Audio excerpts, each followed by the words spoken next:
आज के लेक्चर में हम फर्स्ट ईयर की बुक में एक्सरसाइज 1.1 सॉल्व करेंगे और इस एक्सरसाइज को जो है वो कम्प्लीटली सीखने के लिए इस वीडियो को एंड तक देखिएगा। और अगर अभी तक आपने ये चैनल सब्सक्राइब नहीं किया तो चैनल सब्सक्राइब कर लें और बेल आइकन पे क्लिक कर लें ताकि आने वाली वीडियोस के भी नोटिफिकेशन आपको मौसूल हो सकें। तो आइए अब हम चलते हैं अपने लेक्चर की तरफ। फ्रेंड्स, अब एक्सरसाइज 1.1 का हम क्वेश्चन नंबर 1 सॉल्व करने जा रहे हैं। इस क्वेश्चन की स्टेटमेंट भी कहते हैं कि the following sets have clear property with respect to addition and multiplication. Total इसके 4 पार्ट्स हैं। पार्ट नंबर 3 इसमें हम सॉल्व करेंगे। पार्ट नंबर 3 में सेट में जो एलिमेंट्स गिवन है यानी जो सेट गिवन है इसमें वो 0 -1। अब इस सेट को जो है वो हम कंसीडर कर लेंगे, इसलिए set A equal let capital A equal to 0 -1। अब इसमें सबसे पहले तो हम इसको फाइंड करेंगे कार्टेशियन प्रोडक्ट। कार्टेशियन प्रोडक्ट में ए क्रॉस ए फाइंड किया तो ये पहला ऑर्डर पे 0 का 0 के साथ 0 0, ये 0 -1, -1 का 0 के साथ, इसी तरह -1 -1। ये इसके ऑर्डर पेयर्स आ जाएंगे। क्लियर प्रॉपर्टी प्रूव करने के लिए 2 तरीकाकार होते हैं। एक तो हम टेबल बना के जो है उसमें भी क्लियर प्रॉपर्टी जो है उसको सेटिस्फाई कर सकते हैं। दूसरा तरीकाकार ये मेथड है जिसमें कार्टेशियन प्रोडक्ट हम लेंगे। कार्टेशियन प्रोडक्ट में तमाम ऑर्डर पेयर्स आ जाएंगे, सेट के तमाम ऑर्डर पेयर्स के ऊपर फिर 1 बाय 1 हम एक दफा एडिशन का ऑपरेशन परफॉर्म करेंगे और एक दफा मल्टीप्लिकेशन का। अब इसमें छोटे सेट्स के ऊपर आप डायरेक्टली एक कार्टेशियन प्रोडक्ट लेके जो है उसको सॉल्व कर सकते हैं, लेकिन अगर सेट में नंबर ऑफ एलिमेंट 2 से एक्सीड कर जाए तो फिर इसका आसान तरीका अगर यही होता है कि आप उसको टेबल बना के इस टेबल के मुताबिक सॉल्व करें। अब इसमें कार्टेशियन प्रोडक्ट में हमारे पास ऑर्डर पेयर फॉर्म जो बनी वो 0 0 0 -1 -1 0 -1 -1। सो इसमें सबसे पहले जो है clear property with respect to addition,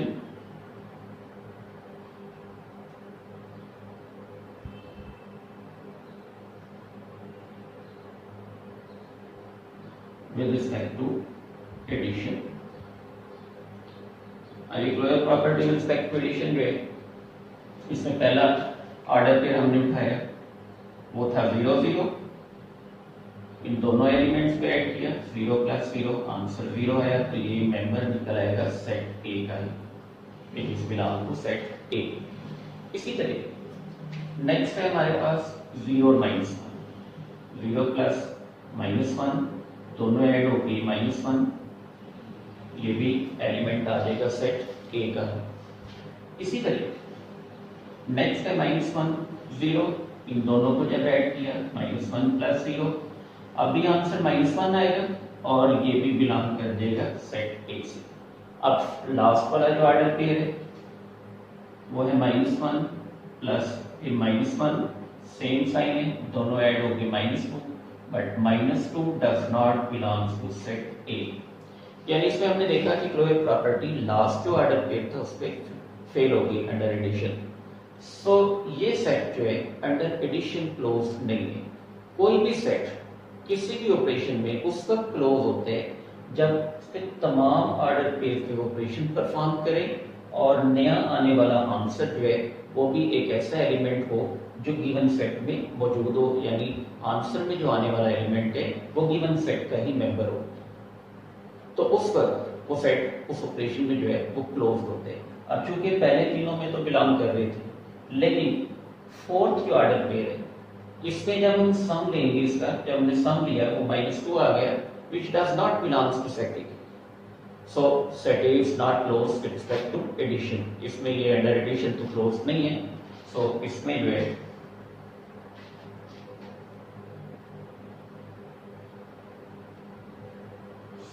set A is not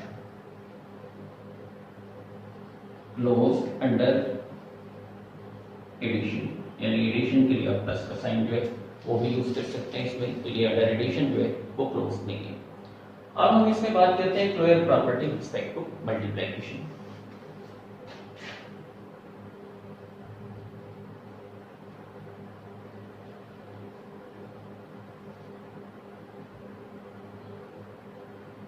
with respect to multiplication.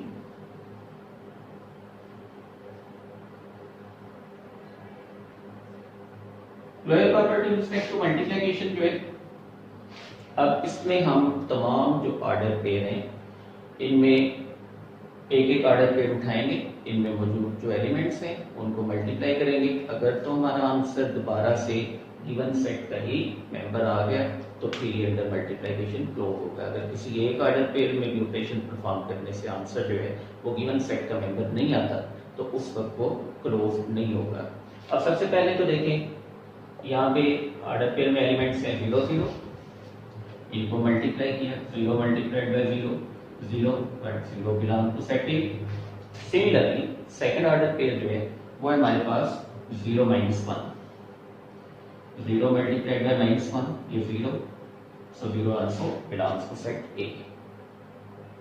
Third position पे जो है वो ऑर्डर पेयर है -1 और 0 है, इसके एलिमेंट है -1 मल्टीप्लाइड बाय 0, इसका आंसर भी 0 which also belongs to set A. इसी तरह अगर हम लास्ट वाला ऑर्डर पेयर लेते हैं तो वो -1 multiplied by -1, negative into negative ये पॉजिटिव आ जाएगा, +1, but +1 does not belong to set A. इसमें भी फोर्थ ऑर्डर पेयर जो है वो उसके क्लोजर प्रॉपर्टी जो है वो सेटिस्फाई नहीं हुई, सो अंडर मल्टीप्लिकेशन भी ये इस पे क्लोजर लॉ होल्ड नहीं करता, सो set A is not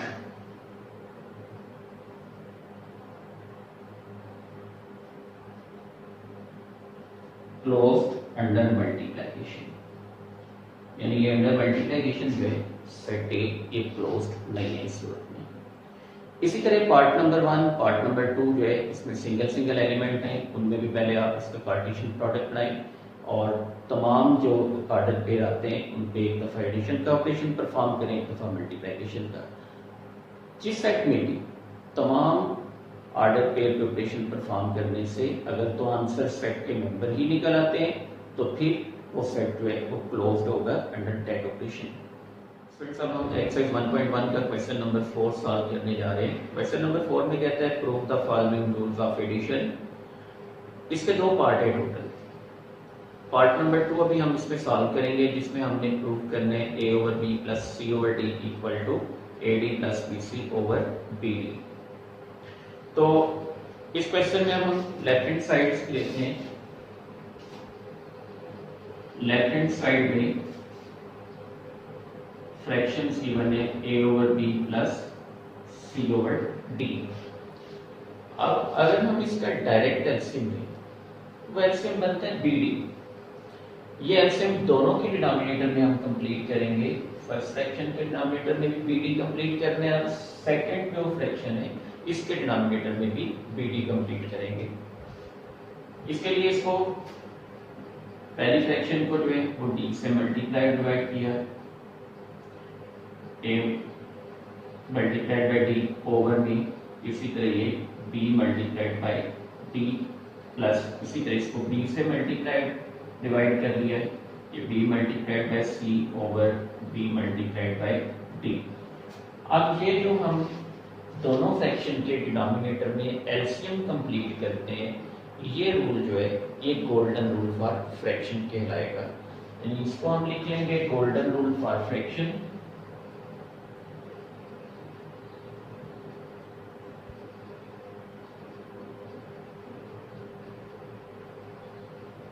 golden rule for fraction, ये इसकी जस्टिफिकेशन आ जाएगी कि गोल्डन रूल फॉर फ्रैक्शन कहलाएगा इसमें।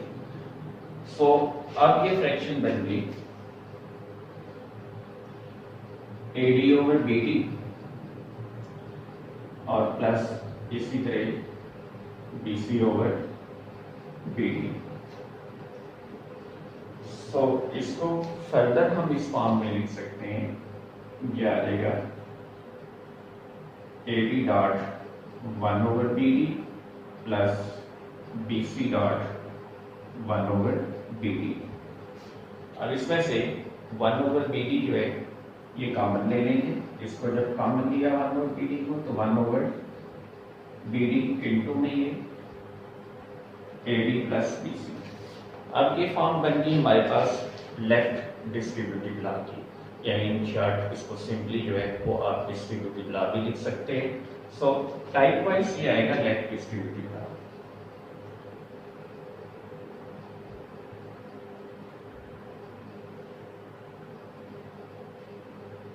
लेफ्ट डिस्ट्रीब्यूटिव लॉ, ये इसमें लेफ्ट डिस्ट्रीब्यूटिव लॉ आ गया, ये इसकी जस्टिफिकेशन।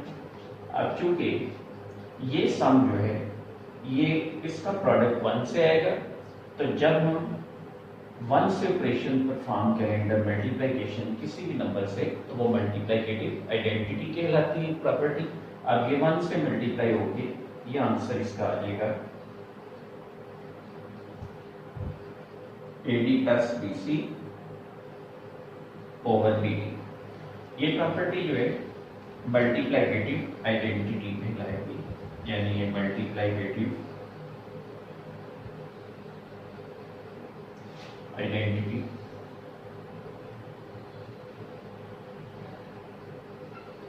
ये प्रॉपर्टी। ठीक है, ये साथ साथ इसको हमने जस्टिफाई भी कर लिया, इसके साथ साथ ये सिंप्लीफाई भी हो गया। बिल्कुल इसी तरह क्वेश्चन नंबर 5 में जो है आपने सिंप्लीफाई करना है लेफ्ट हैंड साइड, और साथ साथ तमाम स्टेप्स को जो है इसमें को जस्टिफाई भी करेंगे। स्टूडेंट्स ऑफ एक्सरसाइज 1.1 का क्वेश्चन नंबर 6, तो क्वेश्चन नंबर 6 में कहते हैं कि simplify by justifying each step.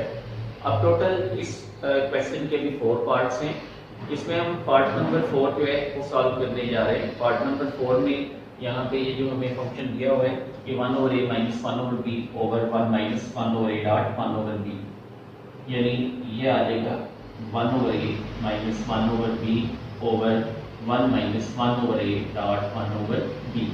अब इसमें अगर न्यूमरेटर और डिनोमिनेटर इन दोनों का हम एलसीएम देखें, तो न्यूमरेटर में भी एलसीएम a b आता है और डिनोमिनेटर में भी एलसीएम a b आता है।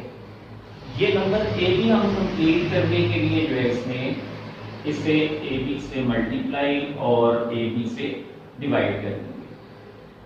तो A2 में 1 over A minus 1 over B और ओवर इसी तरह ये 1 minus 1 over A dot 1 over B। अब यहाँ पे हमने जिस नंबर से मल्टीप्लाई और डिवाइड किया है वो न्यूमरेटर और डिनोमिनेटर दोनों का एलसीएम था। वो नंबर AB कंप्लीट करने के लिए हमने AB से मल्टीप्लाई डिवाइड किया, तो ये दोनों नंबर जो हैं वो एक दूसरे के मल्टीप्लिकेटिव इनवर्स हैं, यानी AB और 1 और AB जो है ये एक दूसरे के मल्टीप्लिकेटिव इनवर्स हैं। तो इसमें प्रॉपर्टी जो है ये मल्टीप्लिकेटिव इनवर्स प्रॉपर्टी लगेगी, यानी ये आ गया मल्टीप्लिकेटिव इनवर्स ये प्रॉपर्टी इसमें बन गई।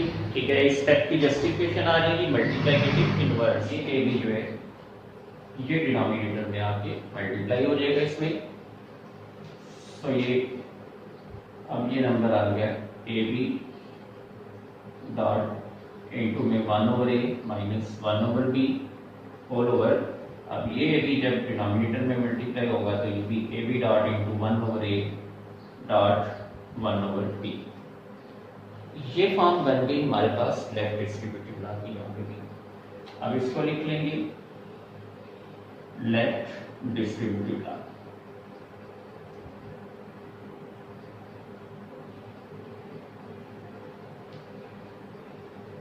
लेफ्ट डिस्ट्रीब्यूटिव लॉ आ गया इसमें। इसी तरह अब ये दोनों जब मल्टीप्लाई किए इसे, तो ये मल्टीप्लाई करके a और डॉट 1 over a इनको हम इकट्ठा लिख लेंगे, a डॉट 1 over a और ये डॉट b लेता कर लिया, क्योंकि ये हमारे पास था a b। a और 1 over a को इकट्ठा लिख लिया और डॉट b। इसी तरह नेक्स्ट ये आ जाएगा a b dot 1 over b whole over. इस तरह से जब मल्टीप्लाई करेंगे ब्रैकेट में तो a b डॉट 1 माइनस अब a डॉट 1 over a और डॉट इसी तरह b डॉट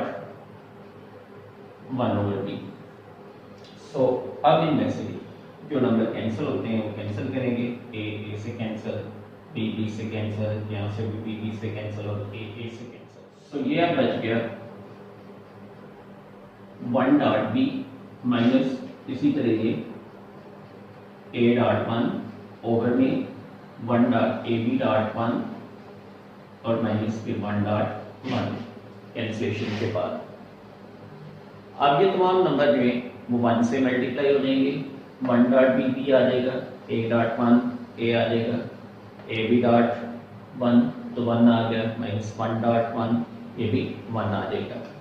सो 1 से मल्टीप्लाई होगी।